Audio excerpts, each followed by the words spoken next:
Hey, David Brewster here, new episode of 3 for All. This is 3 Pat Thrall Licks from 1980, and as promised, I'm following the Pat Travers lessons with Pat Thrall lessons, and this is the first time I've featured Pat Thrall here on the channel.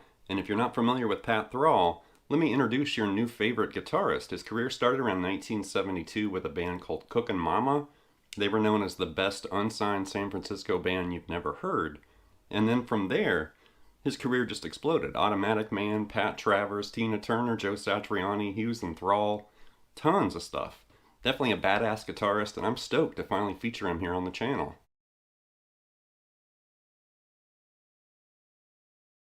So like I just mentioned, Pat Thrall has quite the resume, and he's worked with a whole bunch of people, and he's credited with over 500 album appearances. That includes performer, songwriter, producer, engineer, I mean, you name it. He's definitely a monster. And here's an image with some of the people he's worked with. Just keep in mind, this is a partial list. But definitely, Pat Thrall is a dynamite musician.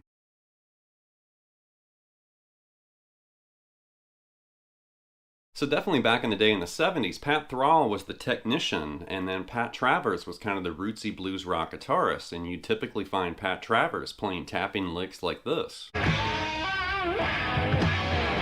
Okay, technically this is a Pat Thrall 3 for All, but we're going to learn that Pat Travers tapping lick because that was really cool. Like this. One more time. And we're in A, obviously. I think this is played over snorting whiskey. And he's bending that D to E, and he's going to tap that F note. But with that whole step bend, that F's going to sound like a G right there. And then you're going to tap that F, right?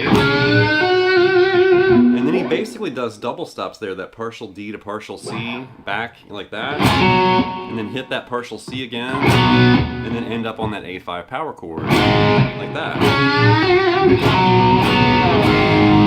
So much attitude. I love Pat Travers.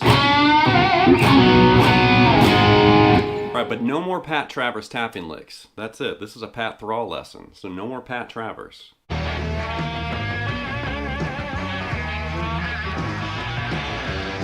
Damn it, Pat Travers. Okay, we're going to learn that one too. That's over Born Under a Bad Sign, and he's doing, you know, something like that. And right there, he's bending that A up a whole step to B, and then he's tapping that C note, which is going to sound like a D. And then with the tap held, he starts doing vibrato behind it.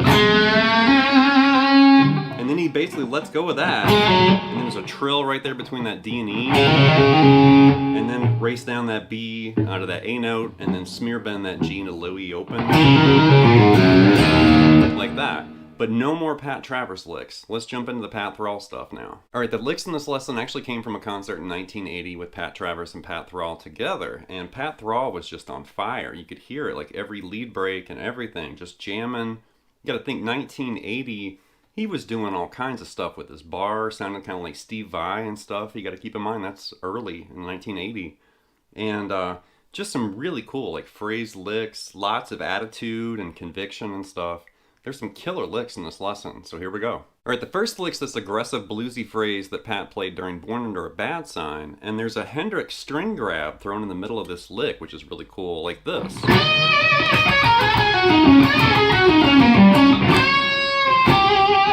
One more time.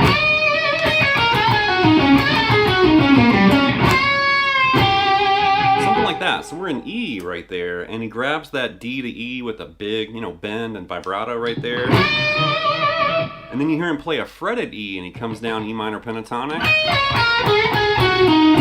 Like that. And it seems like Pat Thrall loves bending, and then he ends up, you know, fretting the note that he bent to. He does that in several licks, like that. And then right there, this is where he does the Hendrix string grab, but he doesn't exaggerate it. He just plays right through it. Like that. And that's such a cool lick right there. There's the grab from that D note. You're smear bending over to that B flat and releasing it. Like that. And the way that lick kind of sits in the mix is really cool, like in the rhythm. And usually when people do the string grab, like Jimmy or Steve Lukather or somebody, they exaggerate it. But I thought that was cool the way Pat Thrall just kind of like threw it in there. He didn't make a big deal about it, he just kind of did it, right? And then you're going to do this kind of half step bend with that C sharp up to D and back, and then end on G sharp. Like that. So all the way through it kind of slow.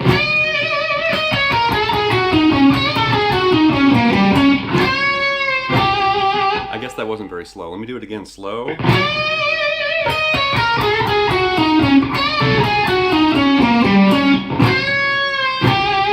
definitely that string grab's hard to grab, but it's so cool.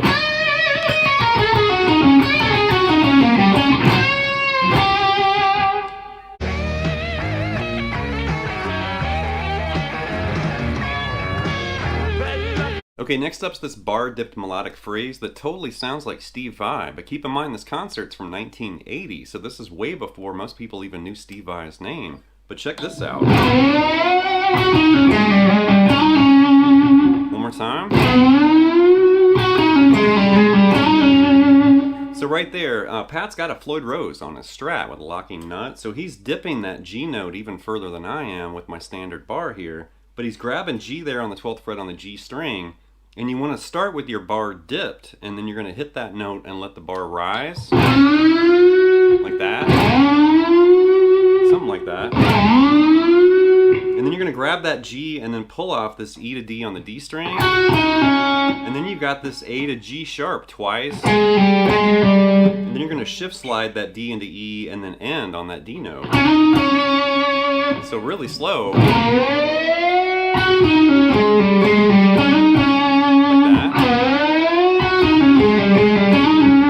And I just grabbed that because it's not hard to play, but I grabbed it because it totally reminded me of Steve Vai. I was like, what the hell? Really cool. Okay, next up's this aggressive blues phrasing that he played during Snortin' Whiskey, and this lick's really cool, like this.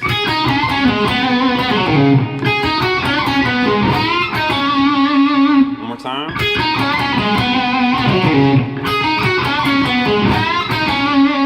So we're in A, obviously, for Snortin' Whiskey. And this first lick, this is really cool. It's like the side-stepping kind of thing where he's going from A to E with his index finger. He's going to grab this D note, bends that up a whole step, then plays D, and then rolls over and grabs that A. So there's this kind of finger finesse thing going on right here. Like that. And then you're going to grab that C note right there. And then he races down 5 notes right there from A minor pentatonic. So that first part, and he just kind of cruises down that scale at the end. And then,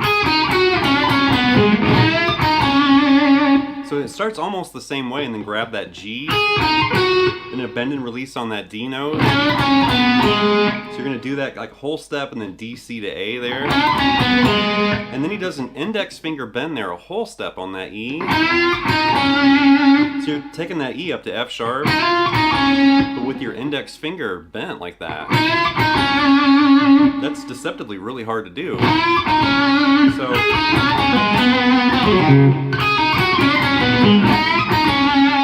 you know, really cool, aggressive, bluesy phrasing there.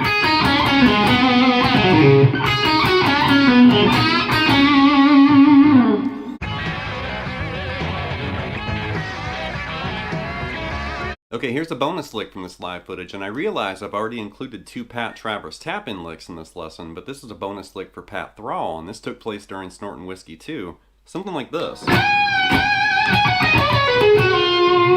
One more time.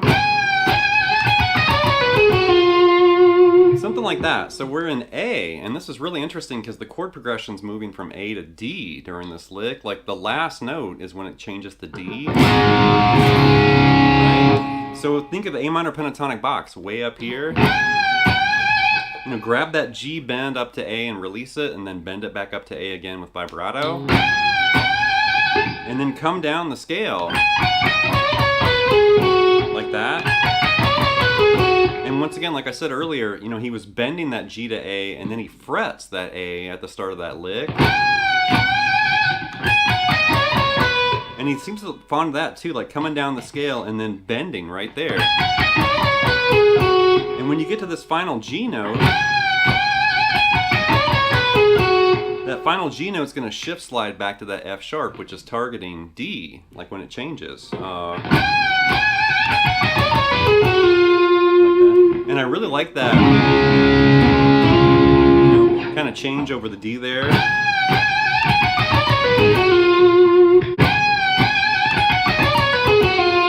Just a really cool, like, targeted lick there.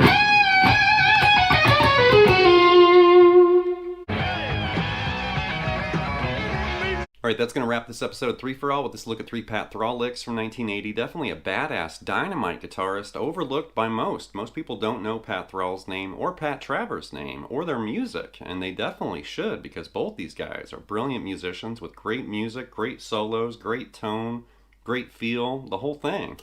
And I've been in Pat Travers mode for a while, and I'm currently shifting into Pat Thrall mode. I recently found the Automatic Man self-titled album from '76. That album just completely rocked my socks off. Where has that been my whole life? And like the Hughes Thrall album from '82 is brilliant. And I'm going to follow this lesson with a chord play episode for Pat Thrall. And we're going to attack that Hughes Thrall album from '82 in that lesson. There's some great music and great, you know, chord parts and guitar parts, solos and stuff. What a great album. So stay tuned. And in the meantime, please leave some feedback and comments, subscribe to Late Night Lessons, and I'll be back before you know it with more content and material. Thank you.